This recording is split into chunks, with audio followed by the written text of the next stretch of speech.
Hello everyone, চলে এলাম আবারও একটা মিনি ব্লগ নিয়ে। তো রেডি হয়ে বেরিয়ে গেছিলাম আমাদের স্কুলের একটি বাচ্চা মেয়ের জন্মদিনের অনুষ্ঠানে যাওয়ার উদ্দেশ্যে। আর আমাদের গন্তব্যস্থান ছিল ফুলিয়া। আর সেখানে পৌঁছেই দেখলাম এত সুন্দর সাজিয়েছে চারদিকটা, যেটা আমি ক্যামেরাবন্দি না করে পারলাম না।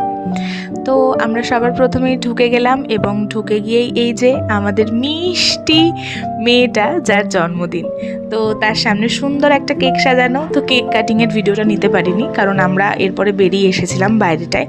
আর বাইরে এসে আমরা ফুচকা খেয়েছি, পকোড়া খেয়েছি। তো সব ম্যামরা আমরা একসাথে ঢুকতে পারিনি, আস্তে আস্তে সবাই ঢুকছিলেন। তো এখানে দাঁড়িয়ে আমরা সবাই গল্প করছিলাম আর পকোড়া খাচ্ছিলাম। তারপরে আমরা খেতে বসে গেছিলাম, কারণ আমাদের একটু তাড়াহুড়ো ছিল, বাড়ি ফেরার ব্যাপার ছিল বলে। সেই জন্য আমরা খেয়ে দিয়ে উঠে বাকি ম্যামদের সাথে ছবি তুলেছি। সব ম্যামরা এখানে নেই, যে কজনকে সামনে পেয়েছি সবার সাথে ছবি তুলেছি। আর তারপরে সবাইকে টাটা বাই বাই বলে আমরা বেরিয়ে এসেছিলাম বাড়ি যাওয়ার উদ্দেশ্যে। কেমন লাগলো ভিডিওটা অবশ্যই জানিও, আর ভালো লাগলে আমার চ্যানেলটা সাবস্ক্রাইব করে আমার পাশে থেকো।